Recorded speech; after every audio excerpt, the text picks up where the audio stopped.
Merci de cette confiance renouvelée au programme de Renouveau TV et bienvenue dans ce réceptacle du décryptage de l'actualité de la semaine ici au Mali.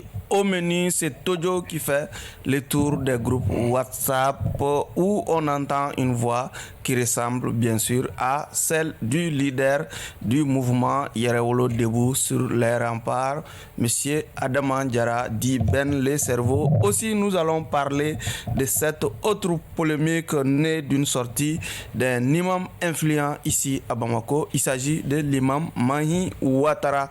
Voilà des sujets qui vont essentiellement occuper nos regards ce soir.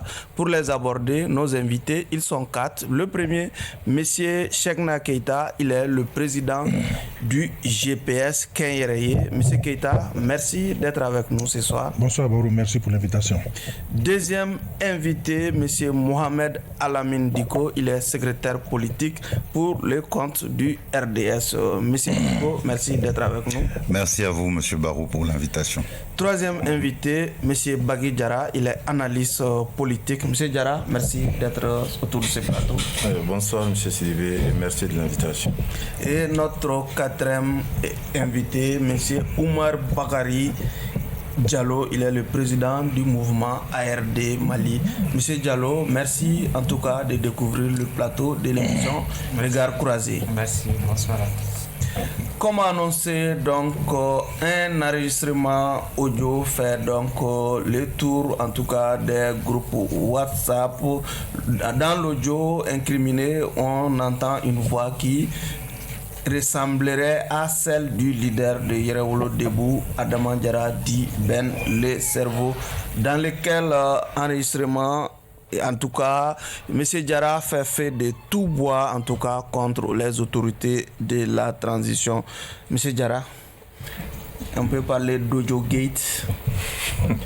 Ojo Gate, et un Diarra qui est mis en cause, un Diarra qui est en premier doit pouvoir intervenir dessus. Oui. Non, mais je pense que cet audio, en attendant peut-être qu'il soit authentifié, oui. Les propos que nous entendons, je pense que a priori ne devraient pas correspondre à la personnalité, en tout cas publique, que mon parent Diarra, autrement Ben, à travers le mouvement Yerewolo, porte ce combat-là. Donc a priori, ça ne colle pas. Et secondo, au-delà de cette perception, dans le contexte, le combat, quand on le regarde, c'est aussi à récriminer des propos que nous entendons ainsi. Mais encore une fois, ces propos, on pourrait se poser alors la question, quand est-ce que déjà ils datent ? Et pourquoi c'est maintenant que ça doit sortir? Parce que ça a aussi, si vous voulez, c'est intervenu après qu'il ait fait aussi quelques parutions publiques contre, si vous voulez, certaines décisions donc des gouvernants. On pourrait alors se poser donc des questions sur le timing et l'opportunité de tout cela. Mais pour l'instant, comme il s'agit de l'audio, non encore authentifié, encore je dis, les propos qui y sont dedans ne vont pas avec la personnalité connue de Ben, et j'espère que nous en saurons davantage pour pouvoir effectivement continuer, je me dis, le combat entretenu pour qu'on puisse le continuer pour le Mali. Monsieur Diko, nous sommes dans un scandale finalement. Bon, scandale, pas réellement, mais on va dire que c'est plutôt un mini-scandale politique. Parce exactement comme l'a déjà dit M. Diarra, on ne sait pas pour le moment si c'est réellement M. Diarra qui est sur les audios qu'on entend. Sauf que M. Diarra a eu toute l'occasion aujourd'hui, à la faveur d'un meeting, de démentir, si vous voulez, de se départir du contenu de cet audio. Malheureusement, il n'a pas. Il ne l'a pas fait. Oui. Maintenant, la chose est que la chose politique et ce que nous on fait justement en tant qu'homme politique, quand on se retrouve dans des cas comme ça, la première chose que l'on fait, c'est d'abord de saisir la justice et de blanchir son nom ou sa réputation le plus rapidement possible. Donc ce n'est pas authentifié. authentifié. Il est vrai que la voix ressemble à sa voix, mais ce n'est pas authentifié. En tout état de cause, on l'inviterait le plus rapidement possible à saisir la justice pour justement blanchir le plus rapidement possible son nom et sa réputation. Parce que là, c'est en train de faire assez de mal au combat de Yereolo. Et leur combat, il est nécessaire. Il faut des gens comme eux dans une nation comme le Mali. Ils ont parfois des excès, mais leur combat est nécessaire. Donc il ne faut pas que ces actes personnels entachent sur le combat de son organisation. Ok. Monsieur Diallo, certains analystes, en tout cas, disent clairement que Ben le cerveau ne devrait pas bénéficier, en tout cas, le bénéfice du doute en la matière, quand on sait que dans le passé également, il a opiné sans attendre l'authentification sur l'audio d'un certain, si vous voulez, d'un certain ancien Premier ministre ici au Mali. Bonsoir à tous ceux qui nous regardent. Moi, je pense qu'il a le droit de bénéficier de doute, parce que le bénéfice de doute, ça va de pair avec certaines normes et certaines règles de droit. Parce que tant que la justice compétente ne s'est pas prononcée sur l'authenticité de l'audio en question, je pense qu'il mérite d'avoir vraiment de bénéficier le doute encore du peuple malien. Quand même, s'il avait déjà condamné un autre audio, et bien avant que son authenticité ne soit reconnue, je pense que c'est son opinion à lui seul et à sa propre personne. Mais je parle sur le plan juridique, ce qui n'est pas vérifié, authentique par la justice, vraiment, on ne pourrait vraiment considérer que c'est réellement... Est-ce que vous n'êtes pas en train de vous présenter plus royaliste que le roi? L'intéressé lui-même n'a pas parlé de justice en la matière. Hein. Il s'agit d'une question morale. Ça tombe sous le coup du moral, quoi. Bon, je pense que nous sommes sur un plan politique à ce sujet. Oui. Maintenant, si nous devons quand même condamner, sinon parler sur cet audio, je pense qu'il serait mieux de faire très attention, d'attendre à ce que la justice soit vraiment en mesure de dire réellement que l'audio est à lui. Je pense qu'il mérite d'avoir ce doute-là d'abord. D'accord. Oui. Un audio moralement condamnable. Bonsoir M. Barou, bonsoir mes co-débatteurs, je salue l'ensemble des téléspectateurs de Renouveau TV d'ici et d'ailleurs. Barou, malaise ou pas, ça dénote vraiment du problème réel au niveau de la gouvernance de ce pays-là aujourd'hui. Ceux qui se sont mis ensemble pour, d'après eux-mêmes, les pères fondateurs de cette révolution, sont vraiment dans des querelles aujourd'hui de positionnement qui fait que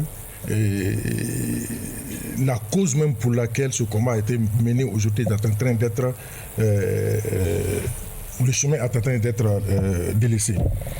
Donc normalement de tels problèmes ne devaient pas surgir en ce moment précis. Ce qui est sûr, c'est aujourd'hui, même si Ben en tant que tel a tenu des propos de ce genre, cela dénote aussi du manque de vision. Comme je l'ai dit, c'est un regroupement hétéroclite, c'est des personnes qui sont venues d'horizons divers, qui n'avaient aucun projet, aucune idée vraiment de gouvernance, qui ont brusquement pris le pouvoir. Donc dans la gestion de ce pouvoir, forcément, il va y avoir des crocs en jambes. C'est un de ces éléments qu'on vient de voir comme ça. Donc, les prises de position de Adama Diarra aujourd'hui vis-à-vis du gouvernement et des autres institutions ça dérange beaucoup. Donc, c'est une querelle qu'ils sont en train de mener entre eux. Ça montre aussi que les personnes, c'est les hommes en face de nous, ce qu'ils disent est réellement ce qu'ils pensent, leur degré de patriotisme ou leur engagement pour ce pays-là c'est-à-dire est assis sur un soubassement d'argile. Ça dénote aussi vraiment de l'existence d'une nouvelle classe de politiciens, je ne sais pas, excusez-moi du terme, mais qui n'ont aucun intérêt pour le peuple malien aujourd'hui. Tout ce qui est en train de se tramer aujourd'hui au niveau, c'est-à-dire du sommet de l'État, c'est la résultante là que nous voyons à travers cet audio de Adama Diarra. Donc, c'est... Qu'on prête à Adama Diarra. Qu'on prête à Adama Diarra. Bon, que ça soit authentifié ou pas, ce qui est sûr, c'est un moment, pendant cette période-là, c'est des événements qui ne devaient pas arriver aujourd'hui, où le peuple malien est durement éprouvé à travers tout ce qu'on sait autour de cette transition-là. Donc, vraiment qu'ils pensent aujourd'hui à l'intérêt du peuple malien, qu'il y ait querelle personnelle, qu'ils mettent ça à côté. Ils ont pris des engagements vis-à-vis du peuple malien. S'ils n'arrivent pas à tenir cet engagement-là, donc il ne sait pas en quel terme je vais dire, qu'ils s'assument. D'accord. Monsieur Diarra, est-ce qu'on doit attendre l'authentification quand on sait que dans le passé, certains ont été condamnés pour en tout cas les mêmes audios avant l'authentification? Est-ce qu'on doit attendre l'authentification? Il ne s'agit pas pour le moment d'une question de justice, mais de la morale, si vous voulez. Non, mais je suis d'accord avec ce point de la morale et qui doit d'abord amener, je pense, mais libre à lui, peut-être de se justifier ou pas, libre à lui de prendre des actions dans ce sens. Et d'ailleurs, aujourd'hui, dans son meeting, effectivement, que j'ai regardé, je pense, à travers quelques publications, j'ai vu qu'il en a touché lui-même, mais la posture qu'il donne, si tu veux, c'est vraiment d'avancer donc dans les combats et que ce n'est pas lui, sa personne qui compte. Mais moi, je pense que au-delà de ça, ça dénote quand même qu'il y a l'authentification ou pas. Cette façon de faire dénote déjà qu'il y a un véritable malaise au niveau de la gouvernance, de mon point de vue. Parce que tout laisse croire, en tout cas selon mon analyse, que en tout cas les acteurs au haut sommet, pour la plupart, ne sont plus en train de penser à cette cohésion qui faisait la force d'antan et qui permettait effectivement au peuple de rester mobilisé autour des autorités de la transition, mais qu'on est plus projeté vers un futur peut-être qui ne s'explique pas, ou les mêmes de penser d'abord à réussir la transition conformément aux attentes de la population.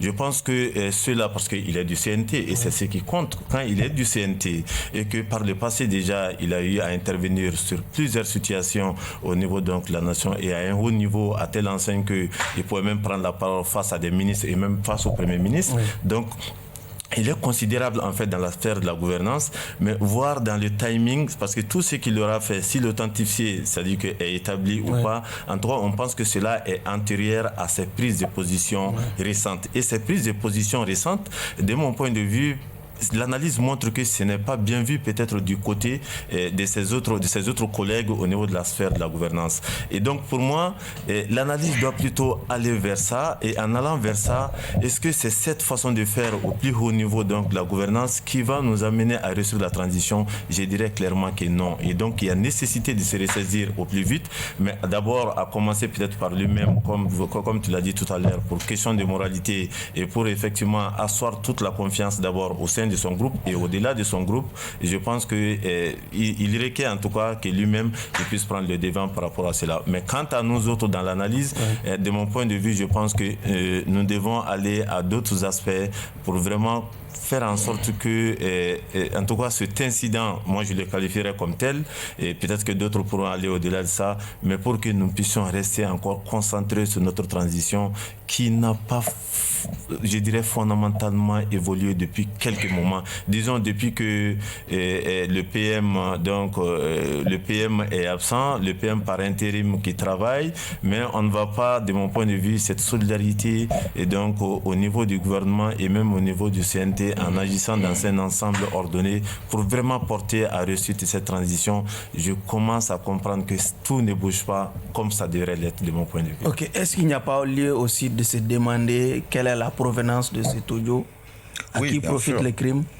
À qui profite le crime? Déjà, si crime il y a, parce que si l'audio s'avère authentique, en réalité, à qui profite le crime n'est pas là. Il y a quand même une chose très intéressante à quoi vous avez touché du doigt. C'est la moralisation de la vie politique et des responsables politiques. C'est quelque chose qui a beaucoup manqué, malheureusement, à notre jeune démocratie. Et c'est ce que je vous disais un peu lors de ma première intervention. Il y a quand même une responsabilité morale qui est là. Et quand on est dans un combat idéologique et politique comme celui que M. Diarra mène et celui que Yaraoulou mène, on ne peut pas prendre le risque d'avoir sa réputation entachée. Oui. On doit être droit dans ses bottes, on doit rester fidèle et plaqué à ses valeurs. Et je dois avouer que ce que j'ai entendu, si cela s'avère vrai, c'est catastrophique. C'est tout à l'opposé, c'est-à-dire c'est le jour et la nuit. Ça serait un personnage public qui pense tout le contraire. Oui, mais est-ce qu'en la matière, est-ce que le silence est d'or en la matière? Non. Est-ce qu'il ne revient pas à l'inviter de sonner la fin de la récréation? Le silence n'est pas d'or en la matière. Oui. C'est-à-dire que si vous me jetez de la boue dessus, à moi de répliquer le plus violemment possible pour vous interdire de vous approcher de moi. Et pour interdire et ne pas donner envie à d'autres qui seraient tentés de faire la même chose.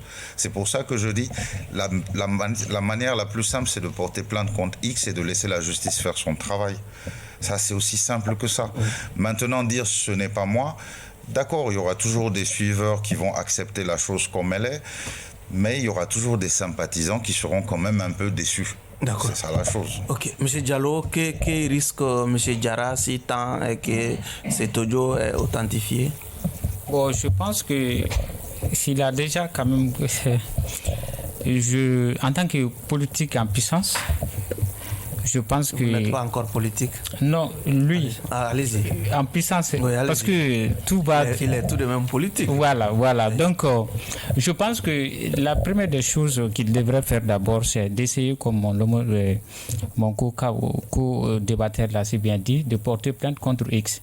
Parce que rien, ce qui fait du mal à un politicien, sinon à quelqu'un qui... Pourquoi voulez-vous qu'il porte plainte? Oui, parce que c'est pour que son nom puisse vraiment être... Vous croyez qu'il est innocent? Pour rétablir sa réputation. Ok, allez-y. Voilà. Donc, quand on veut nuire quelqu'un qui est à la tête, que ce soit d'un regroupement politique ou associatif, quand on veut nuire la personne, il faut semer le doute, c'est-à-dire envers la personne. C'est toujours, je pense que ça a déjà créé des doutes sur la personne même du Ben. Donc il a intérêt de faire tout pour que la véracité de cet audio soit établie par la justice. C'est très important. C'est très très important. Ok. Comment vous voyez la suite de ce dossier finalement, de cette affaire?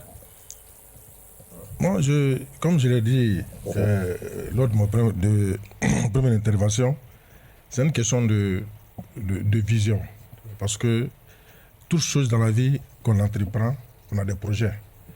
Donc la majeure partie, ce n'est pas bien de le servir seulement, la majeure partie de ceux aujourd'hui qui nous gouvernent, que ce soit au gouvernement ou au CNT, sont des gens qui se sont retrouvés ici au hasard, qui n'avaient aucun projet politique.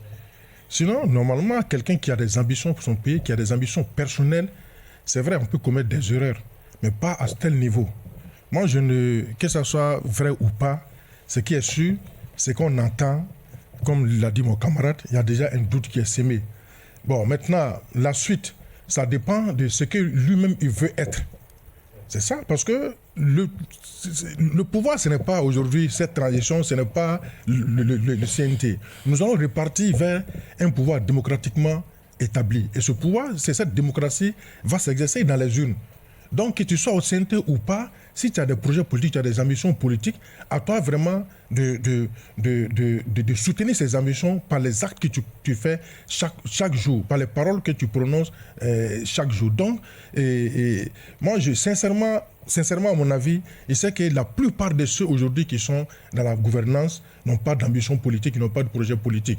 Donc, pour eux, Malik a tagné quoi. Ils sont là pour un but bien précis, profiter autant que peu pendant cette transition, et puis après, s'en fout la mort. Ok. Voilà. Monsieur Diarra, aussi, dans les sièges de la publication de cet audio, on a vu cet article signé par le quotidien français La Libération, qui parle d'une attaque qui a visé l'aide de camp du colonel Assimi Goïta. Quel commentaire? Le gouvernement quand même a apporté un démenti cinglant à cet article.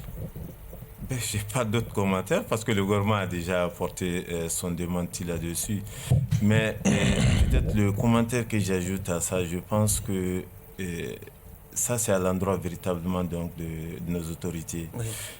Je pense qu'elles doivent prendre davantage la mesure de la fragilité véritablement du pays et de travailler, c'est-à-dire à cette sérénité c'est-à-dire au plus haut sommet de l'État. Et la sérénité fait appel à beaucoup de choses, à la gestion de l'information, comment est-ce qu'il faut la traiter, c'est-à-dire qu'en leur sein, la collaboration et beaucoup d'autres choses. Et je pense que cela est extrêmement important. J'ai vu le contenu où, dans le communiqué du gouvernement, c'est vrai qu'on dit beaucoup de choses sur le journal La Libération. On fait le lien avec, comme on dit, la radio 9 collines. 1000 collines. 1000 collines, puis RFI et tout ça, France 24 pour dire que c'est véritablement un relais de tout ça. Et je me dis, ça, c'est des choses qui vont toujours rester, de mon point de vue. Les gens vont toujours continuer comme ça à le faire, mais quand on est serein en son sein, ça nous permet de faire face à tout cela. Et on va les, si vous voulez, on va les traiter comme des contraintes et on avance pour aller chercher notre substance. Parce que la substance, encore une fois, pour moi, c'est la réussite des objectifs de la transition qui doivent aboutir donc à des élections. Mais je suis en train de comprendre qu'on est beaucoup plus déjà dans des calculs au niveau effectivement du plus haut sommet pour effectivement les élections, en oubliant en fait le passage obligatoire à réussir que sont les étapes de la transition, et on ne peut pas y arriver sans la sérénité au sommet de l'État. Donc comme je disais, je n'ai pas beaucoup d'autres commentaires au-delà du communiqué du gouvernement. Monsieur Diko, cet article quand même a provoqué, a créé de la panique au sein de l'opinion malienne. C'est extrêmement révélateur du petit mouvement que ça a créé en quelques heures. C'était pratiquement comme si on nous avait dit que le président lui-même avait été victime d'un attentat ou d'une attaque. Et dans tous les cas, notre gouvernement a apporté un démenti. Mais on est dans l'optique pure de ce que nous avions déjà évoqué sur ce plateau en passant, la guerre de la communication. C'est-à-dire que Libération ait dit la vérité ou non, nous on va se ranger derrière le gouvernement. Mais il faut que notre État arrête d'être dans la réaction et dans la gestion de crise. Il faut qu'ils apprennent à être dans la communication en amont de la chose.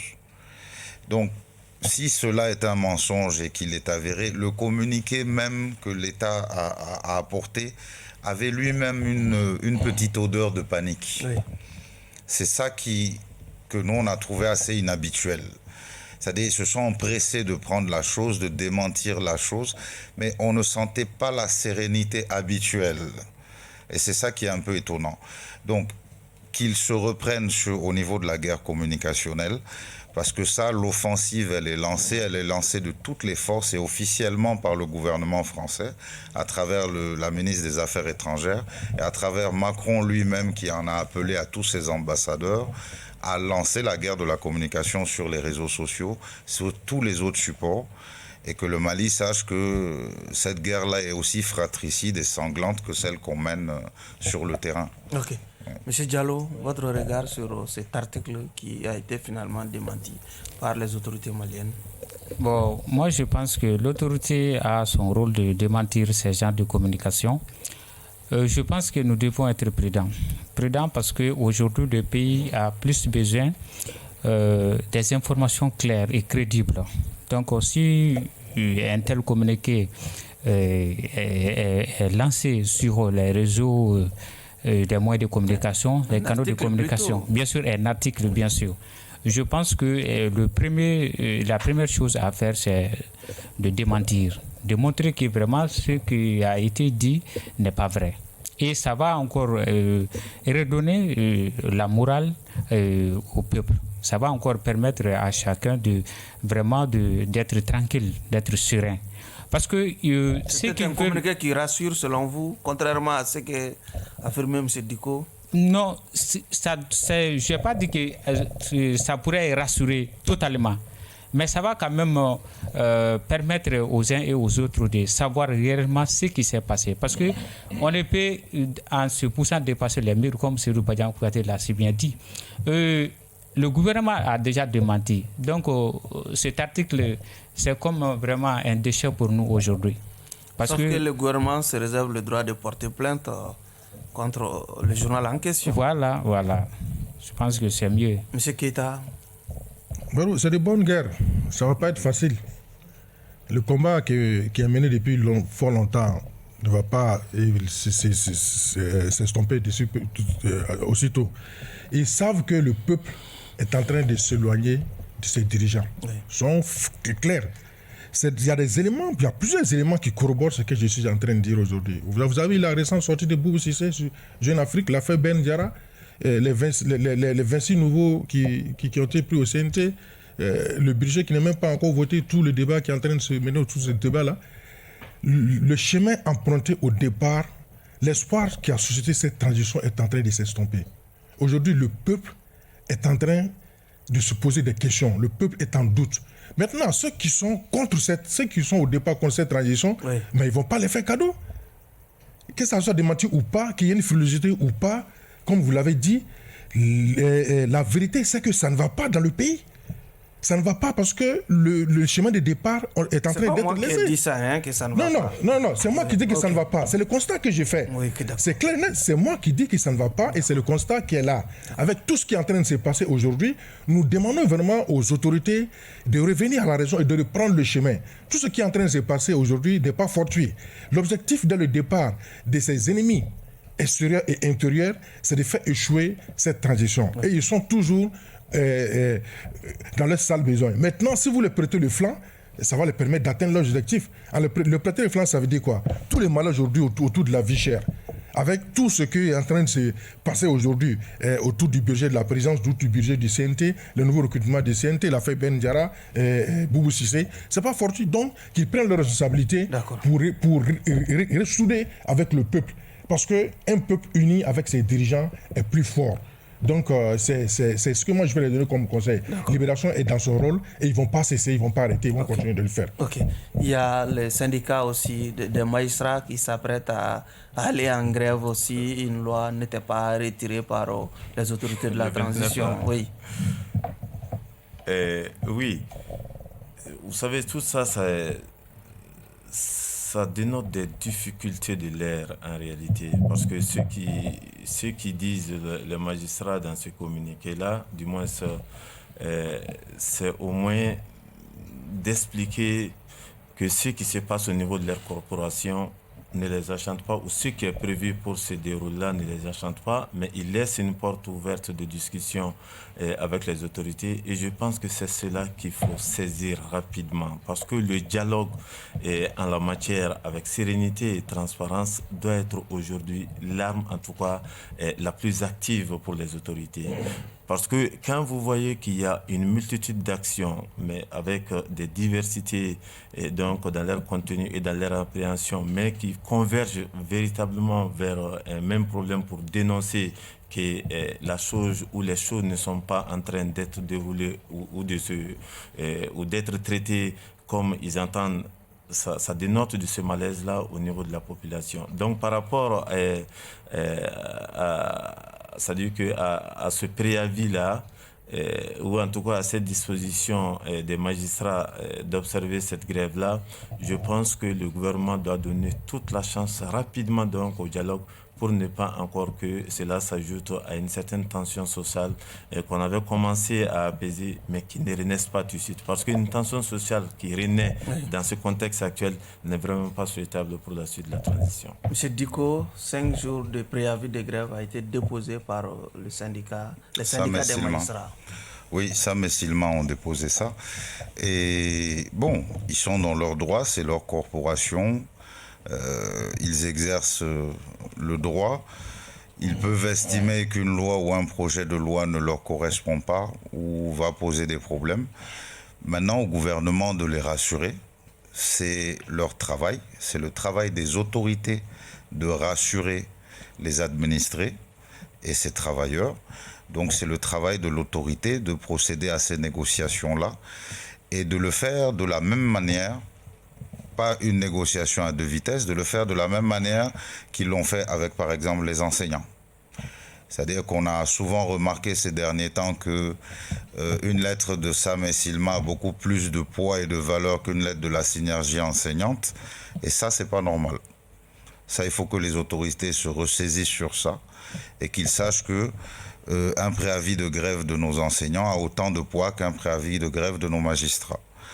Donc, qu'ils jouent leur rôle d'autorité. En clair, ce que ces magistrats reprochent à cette loi, c'est la volonté du gouvernement de proroger l'âge à la retraite des conseillers de la Cour suprême. Oui, mais en réalité, ça, c'est des points minimes sur un ensemble. La justice, c'est une réforme totale qu'il faut. Et on est tous là et on a tous été d'une manière ou d'une autre concernés par un rouage de la victime, de la justice comme victime, même si c'est pas directement, c'est indirectement. Et on sait que la justice malienne est loin d'être l'idéal. Donc on entend bien les magistrats, on voit bien ce qu'ils veulent dire, mais il y a d'autres combats dans la justice qui ne sont pas l'âge à la retraite. D'accord. M. Diallo, faut-il éviter cette grève à tout prix? Bon, je pense que tout fonctionnaire a déjà le droit d'aller aux grèves lorsqu'il estime que toute corporation a le droit d'aller aux grèves qu'elle estime que vraiment il a été lésé dans ses droits. Parce que le droit de grève étant reconnu par la Constitution du 25 février 1992 dans son article 21. Bon, ce que moi je peux dire concernant le préavis de grève des magistrats, je pense que le gouvernement doit faire tout pour qu'il puisse y avoir le dialogue entre les magistrats et le gouvernement en question. Parce que nous sommes un pays de dialogue. Sauf que les magistrats ne demandent qu'une seule chose, le retrait pur et simple du projet de loi. Bon, c'est dans le dialogue qu'on pourra quand même jaillir la lumière. Je connais bien, ça fait allusion de l'article 8 de la loi organique qui régisse la Cour suprême du Mali. Je pense que le gouvernement ne doit pas vraiment prendre ce préavis de grève à la légère. D'accord. Parce qu'aujourd'hui, vu la lenteur même de la justice malienne, je pense que notre grève, c'est-à-dire que vraiment ça va amener beaucoup de problèmes. D'accord. Ouais. Les magistrats sont sur leur pied de guerre. Hein? Bon, ce n'est pas les magistrats seulement. Il y a l'école qui est en turbulence depuis la fin de cette semaine-là. Il y a d'autres corps, je sais, qui vont venir. Parce que comme la santé, comme je suis en train de le dire, la transition, c'est trompe de combat. Oui. Les autorités, c'est trompe de combat. Vous êtes venus pour redresser une situation, organiser les élections. Maintenant, il y a certains problèmes qui peuvent être laissés vraiment à un gouvernement légitimement élu. Donc, pour se décharger, j'ai l'impression qu'ils sont en train de se surcharger, de se créer des problèmes. Peut-être qu'ils sont à bout de souffle, ils veulent trouver une autre voie de sortie. Mais moi, je pense sincèrement que c'est la situation même sociale qui est en train de pousser toutes ces corporations à vouloir demander plus. Parce qu'on ne peut pas... Ce n'est pas seulement une question de droit d'aller à la retraite. Je sais qu'il y a d'autres revendications qui vont sortir derrière. Donc, il faut faire extrêmement attention, s'occuper réellement, affronter les problèmes pour lesquels ils sont venus, assainir la situation pour la situation politique, faire des bonnes, organiser et faire de bonnes élections. D'accord. Pour que vraiment toutes les difficultés que nous avons eues, qui nous ont mis dans ces cycles répétitifs de coups d'État, puissent être vraiment révolus. Donc moi, je pense qu'il devait s'atteler à ces différentes chantiers-là et maintenant rester la gestion quotidienne vraiment du pays à un gouvernement légitimement élu. D'accord. La médiation du Haut Conseil islamique a finalement eu raison de cette polémique née d'une sortie de l'influent imam Mahim Ouattara qui a été donc mal accueilli par la communauté chrétienne du Mali qui avait d'ailleurs introduit une plainte contre l'imam avant de se rétracter. Quel commentaire faites-vous déjà de ce dénouement erré qui a connu cette affaire finalement, M. Diarra? Je crois qu'il faut déjà saluer ce dénouement-là et remercier également le Haut Conseil et même aussi avec le département, mais donc qui ont joué leur rôle à ce niveau-là en mettant le dialogue en avant, mais sur fond de tolérance et parce que c'est des valeurs que nous devons toujours pouvoir rappeler en fait. Donc je pense que cette valeur de tolérance, de solidarité et d'entraide de manière réciproque au sein de nos communautés a été l'argumentaire ou le fil sur lequel et le département et le Haut Conseil donc, ont dû mettre l'accent pour effectivement apaiser les deux parties et arriver donc à ce dénouement qui est encore salutaire. Et espérer, je pense que dans la suite, on va le dire, même au-delà de l'espoir, mais s'engager et travailler à ce que, en fait, des dérives, que moi je qualifierais comme ça, à l'avenir, ne puissent pas vraiment faire lésion dans notre pays parce qu'on n'en a pas besoin justement. Ok. Comment éviter une telle situation entre ces deux confessions religieuses? Oui, je voudrais juste 30 secondes rebondir sur l'introduction que vous avez faite en disant que la déclaration a été mal accueillie par la communauté chrétienne. Elle a été mal accueillie par la communauté musulmane elle-même parce qu'elle ne représente en rien l'esprit de l'islam et le respect que l'islam a pour le monde chrétien. Ça ne représente en rien vous n'êtes les pas valeurs imam de la... non plus, hein? Mais en tant que musulman, l'imam n'est pas entre Dieu et moi. C'est ça la beauté de la religion musulmane. Donc, mais c'est les valeurs de l'islam qui sont le respect pour la religion qui nous respecte. Ça, c'est la première chose. Juste en passant, je vous rappelle l'état théocratique de Médine que le prophète, paix et salut soit sur lui, a mis en place. Et il avait une charte qu'il a mis en place avec toutes les autres religions à Médine, et il s'entendait parfaitement bien avec les autres religions monothéistes, avec les juifs. Ils avaient un accord qu'ils avaient passé, et dans cette charte-là, il était exigé que les juifs aient les mêmes droits que les croyants musulmans à Médine. On ne peut pas savoir mieux que le prophète, paix et salut soit sur lui, et un imam ne peut pas mieux savoir que le prophète, paix et salut soit sur lui. Juste pour rebondir un peu sur ce que vous disiez. Oui. Comment essayer d'éviter ces choses-là? Déjà, nous, au RDS, on a un projet de société, le livre jaune, vous êtes un peu au courant. On a 7 piliers de développement pour la nation. Le second pilier, l'éducation. Pour nous, déjà, l'ignorance est la mère de tous les maux, en particulier dans la religion, dans les secteurs, tout ce qui est religion, tout ce qui est confession.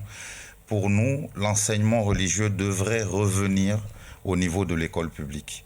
Et quand je dis l'enseignement religieux, c'est que chacun, selon sa confession, ait la possibilité de suivre des cours d'information, de suivre des cours, un minimum théologique sur la religion qu'il a à la maison.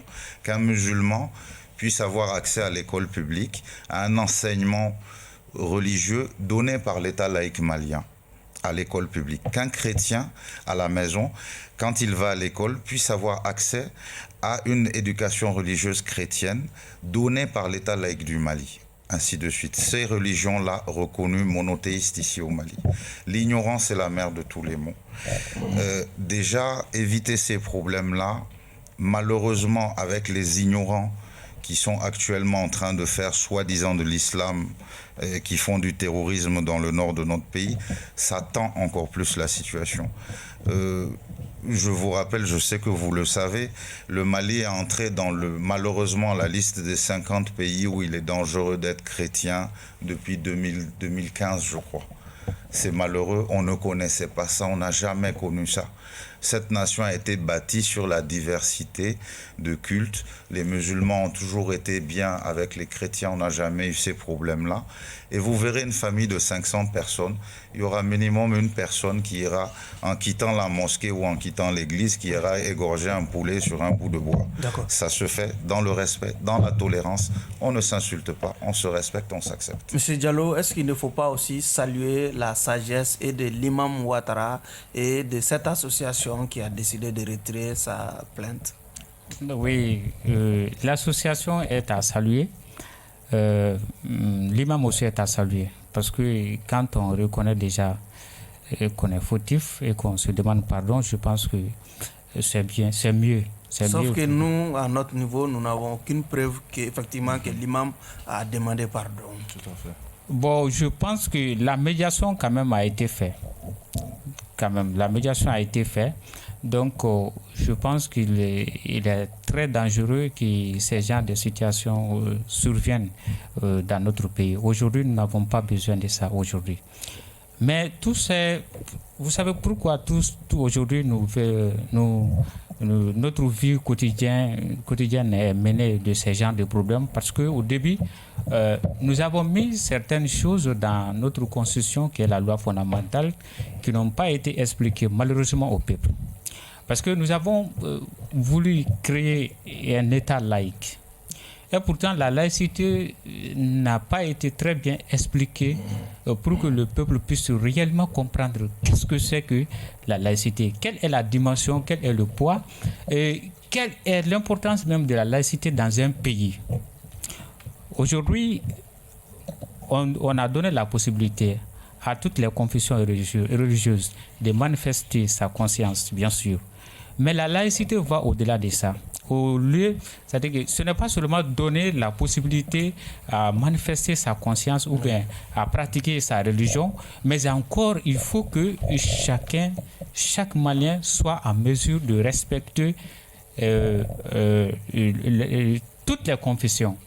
Même si, y compris celles que nous ne pratiquons pas. D'accord. C'est ce qui fait même la beauté de la laïcité. Mais la laïcité, parce que, il faut pratiquer ta religion. Moi, je pratique ma religion. Si moi, je suis en colère contre X, j'essaie de mal parler sur la personne, je pense que c'est pas, ça ne nous honore pas. Okay. Ça ne nous honore pas du tout. Monsieur Keita, vous avez suivi aussi la gestion de cette affaire? Non, comme mes camarades viennent de le dire, c'est une question de tolérance. Nous avons tous eu, à un moment donné de notre vie ici, à sympathiser avec des personnes d'autres religions. Et si Dieu même a accepté l'existence d'autres religions à travers la Sourate 109 Al-Kafirun, je n'adore pas ce que vous adorez, vous n'êtes pas de la tête de ce que moi j'adore. Ça veut dire que lui-même il a permis, c'est pas obligé à quelqu'un vraiment de suivre ce que lui il est en train de dire. C'est une question de croyance. Donc cela doit vraiment nous pousser, nous les humains aujourd'hui, à être beaucoup plus tolérants les uns envers les autres. Au nom de la laïcité, on doit s'abstenir de tenir... Non, même pas question de laïcité. Cette question de laïcité, moi je ne vais pas rentrer dedans parce que l'islam en tant que tel est une religion de tolérance, de pardon, de cohabitation. Donc le musulman même, pour pouvoir agrandir sa communauté, a tendance à aller vers celui qui pense qu'il est mécréant pour pouvoir l'expliquer le bienfait afin de le rejoindre. Donc, laïc ou pas, l'islam a trouvé d'abord cette tolérance au sein de la communauté des humains. Donc, moi, je dirais que c'est tout ce problème de laïcité aujourd'hui qui est devenu une exaspération pour certains leaders religieux qui peut-être se nourrissent de ça comme vivier pour pouvoir vraiment combattre les gouvernants. Ce n'est pas la communauté chrétienne qui est visée, c'est plutôt les gouvernants qu'ils pensent pouvoir entretenir les mécréants. Donc je pense qu'aujourd'hui où nous sommes, la situation sociale du pays même où nous sommes doit plus nous pousser à être unis, être tolérants les uns envers les autres pour pouvoir vraiment atteindre nos objectifs. Monsieur Diarra, après cette affaire des Kamit, on a assisté à cette plainte contre l'imam déjà. Est-ce qu'on ne peut pas dire que l'intolérance religieuse a atteint un niveau inquiétant finalement au Mali? Non, je ne dirais pas ça parce que, à prime abord, c'est des cas isolés et fort heureusement qu'on a circonscrit très rapidement. Je pense que l'intolérance interreligieuse ne voit pas le jour pour l'instant, mais ce qui, de mon point de vue, est à surveiller comme du lait sur le feu, c'est plutôt l'unité au sein de la communauté musulmane et notamment, si vous voulez, en fait, donc pour la communauté, maintenant c'est la communauté musulmane. Parce que vous avez dû constater que ces incidents ou ces dérives très rapidement circonscrites tout de suite après, mais on voit, j'ai vu certaines publications où déjà c'était beaucoup plus des répliques au sein de la communauté elle-même, dans la façon même donc de pratiquer l'islam, dans la façon donc d'appréhender, de développer, de protéger, ainsi de suite, entre musulmans eux-mêmes. Et c'est cela qui, de mon point de vue, est inquiétant. Sinon, pour ce qui est de l'interreligieux, je pense qu'il n'y a pas de problème à ce niveau. Et ça, c'est circonscrit et ça va continuer de l'être. Mais la tolérance, le dialogue religieux et sur fond effectivement de solidarité qui constitue un des fondamentaux au niveau donc de la société malienne, je pense que la communauté musulmane, notamment les leaders religieux musulmans, doivent pouvoir mettre l'accent à ce niveau-là. Et heureusement, lors du meeting, je pense que ça a été en tout cas le point que j'ai noté comme étant le plus positif, parce que ce meeting, selon les leaders... Du Haut Conseil islamique du Haut Conseil islamique qui avait mis quand même tous les musulmans ensemble, où déjà le point positif qui est ressorti dedans, de mon point de vue, le principal, c'est de dire que c'est d'abord aux musulmans de se donner main dans la main pour protéger l'islam, pour pratiquer l'islam, pour faire en sorte que l'islam puisse servir la communauté et tout le monde. Je pense que c'est cela qui est fondamental et ils doivent travailler. Quand je dis ils, je parle des leaders religieux, et quand je parle des leaders religieux, il s'agit des musulmans, de pouvoir travailler à cette unité au sein de cette communauté-là, parce que en fonction de sa force, si cette unité est là, elle va contribuer à l'apaisement social et à la solidarité qui caractérise toujours notre société. Peut-on parler de l'intolérance religieuse finalement, après une telle affaire? Il y a quand même quelque chose qui est là. Il y a une montée des extrêmes ces derniers temps. C'est dû à... Il y a plusieurs phénomènes. De part et d'autre, hein? Oui, des extrêmes. Oui. C'est-à-dire les gens se radicalisent de plus en plus. Oui. Et les gens sont extrêmement nerveux, surtout ceux qui touchent un peu à leur intimité ou à leur intime. Et la religion et la foi, c'est l'intime. C'est du domaine de l'intime déjà. Il y a quelque chose... Je suis tout à fait d'accord avec ce que M. Diarra dit sur le travail que les musulmans eux-mêmes doivent faire au niveau de notre religion. Beaucoup de travail a déjà été fait, on nous a transmis les règles et elles sont assez simples en réalité. Elles sont assez simples, c'est l'être humain qui complique beaucoup de choses. Mais maintenant, l'État a toujours sa responsabilité et on ne doit pas dégager totalement cette responsabilité. C'est-à-dire, ici au Mali, en parlant de religion, on va toucher à l'avant-projet de la Constitution, dont l'article 32 garantit la liberté de culte et interdit toute discrimination par rapport à la religion qu'on exerce. Maintenant, le problème de la liberté de culte, c'est qu'au final, qu'est-ce que c'est qu'un culte? Et qu'est-ce que c'est qu'une religion qu'un État laïque reconnaît?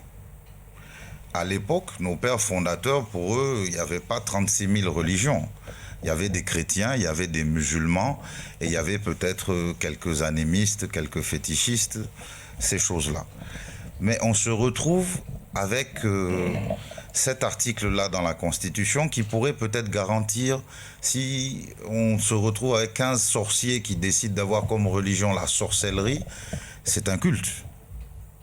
Est-ce que c'est garanti? Est-ce que l'État malien a mis en place des choses qui peuvent empêcher et faire la différence entre une religion et une secte? C'est une question qui est là. Et l'État a cette responsabilité-là. Et ensuite, juste pour cette petite parenthèse-là, je m'excuse de revenir un peu en arrière, mais le prophète de l'islam encore, Mohammed, paix et salut soit sur lui, et dans cette charte qu'il avait à Médine, l'un des accords était qu'aucun juif ou aucun croyant monothéiste ne peut s'autoriser à commettre un péché envers l'autre. C'est-à-dire que la médisance est un péché pour les musulmans, l'intolérance est un péché pour les musulmans, le mépris l'est, ces choses le sont. Donc, sous le prophète à Médine, un musulman ne pouvait pas faire cela à un juif qui reconnaissait l'islam. Et on ne peut pas mieux connaître qu'eux. Et la laïcité, peut-être que je vais dire quelque chose qui va vous étonner, mais la laïcité est une religion. D'accord. Et la laïcité est la religion de toutes les religions. Monsieur Diarra, malgré la survenance de ces deux affaires, on est toujours loin dans une sorte d'intolérance religieuse au Mali? Bon, je ne dirais pas que l'intolérance religieuse. Je pense que tout ce un kamite qui piétine le Coran des musulmans, par exemple, c'est quand même une sorte d'intolérance. Je pense que tout ce que nous voyons aujourd'hui dans le pays, je pense que c'est prémédité. Prémédité parce que ce n'est pas les religions qui sont visées dans cette affaire-là. moi je pense que ça va plus loin que ça. Parce que les ennemis de la paix ont toujours cherché à nous mettre, vraiment à mettre les querelles entre nous, les quiproquos entre le peuple malien. Mais à chaque fois que les pièges sont là, on essaie de surmonter ensemble. Maintenant, qu'est-ce qu'il faut faire pour que les Maliens puissent vraiment avoir un problème entre nous-mêmes? Ça se passe par la religion. Parce que la religion, c'est la foi. C'est l'intime conviction de la personne. C'est la croyance à quelque chose, à une religion. Donc quand on touche à sa religion... Vous voulez nous amener dans la théorie du complot? Non, je ne dirais pas ça. Oui.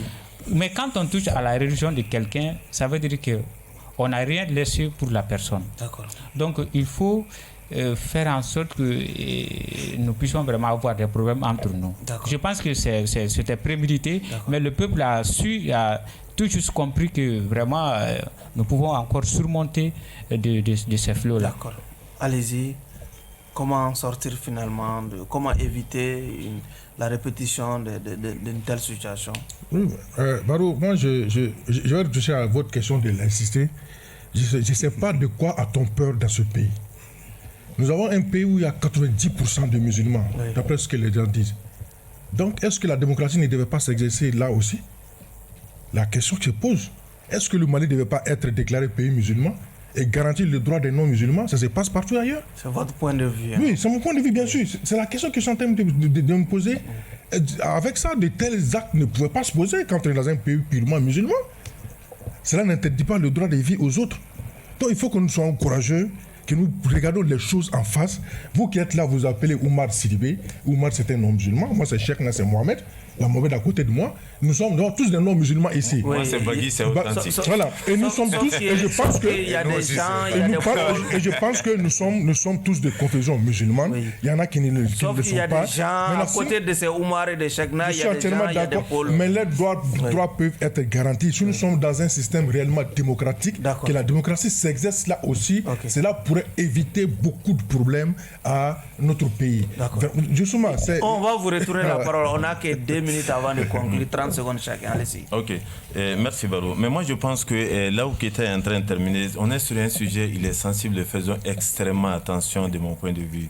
Et même tout à l'heure quand M. Sidibé parlait, c'est vrai que le cas du Kamit est un cas d'intolérance religieuse, mais ça ne veut pas dire que notre pays est en train de plonger en fait dans une intolérance religieuse ni interreligieuse. C'est la précision que je voulais donner. Et fort heureusement, je vais finir sur cet aspect-là, c'est-à-dire que la dynamique enclenchée au niveau de Belvoir par la communauté musulmane à travers le Haut Conseil, je pense qu'il y a lieu de travailler très rapidement à cela pour d'abord moraliser le prêche en fait. Parce que c'est un point, ils ont commencé, mais ils doivent aller rapidement dans ça. Prendre la parole en public sur un aspect religieux et ne pas avoir ces valeurs de tolérance et de solidarité qui caractérisent et notre société et notre religion est vraiment quelque chose à proscrire. Monsieur Diko, vous avez 20 secondes. 20 secondes. Oui. Donc, moi, ce que je dirais en conclusion, c'est que j'invite vraiment tout un chacun à s'informer et à apprendre sa religion, à l'apprendre réellement. Le musulman a étudié sa religion. Dès qu'il a la chance d'être lettré, d'aller en profondeur. Notre religion de l'islam, c'est la tolérance et c'est l'acceptation des gens qui nous acceptent. Et ça, c'est indéniable et c'est indiscutable. En même temps que l'État prenne ses responsabilités. Monsieur Diallo. Moi, je dirais que nous devons quand même faire en sorte que l'union qui a été vraiment le début de notre combat soit aussi continuelle et perpétuelle. Je pense que nous devons plus de tolérance, nous devons plus de solidarité. Le combat du Mali. Allez-y. Je pense que nous devons avoir plus de solidarité entre nous. Nous sommes tous le même peuple, donc nous n'avons que ce Mali-là. Donc mettons le Mali en avance. Monsieur Keita. Il faut qu'on soit sincère avec nous-mêmes et avec tout ce que nous sommes en train de faire. Moi, je suis musulman, je le revendique. Donc je pense que si démocratie il y a, les règles démocratiques doivent exister partout. Nous sommes actuellement sur une constitution, qu'on laisse le peuple vraiment s'exprimer sur ce qu'il veut. sur son devenir, et je pense que la religion fait partie de ça. Si la majeure partie du peuple veut que... Sauf que la nouvelle constitution consacre la laïcité. Mais bien sûr, c'est anormal, parce qu'on ne va pas sortir ce problème-là. Si la majeure partie du peuple veut que le Mali soit un pays musulman, on le sera. Donc, et les autres vivront. C'est donc tout pour ce numéro de votre émission Regard Croisé, qui recevait comme invité M. Mohamed Alamine Diko. Il est secrétaire politique pour le compte du parti RDS.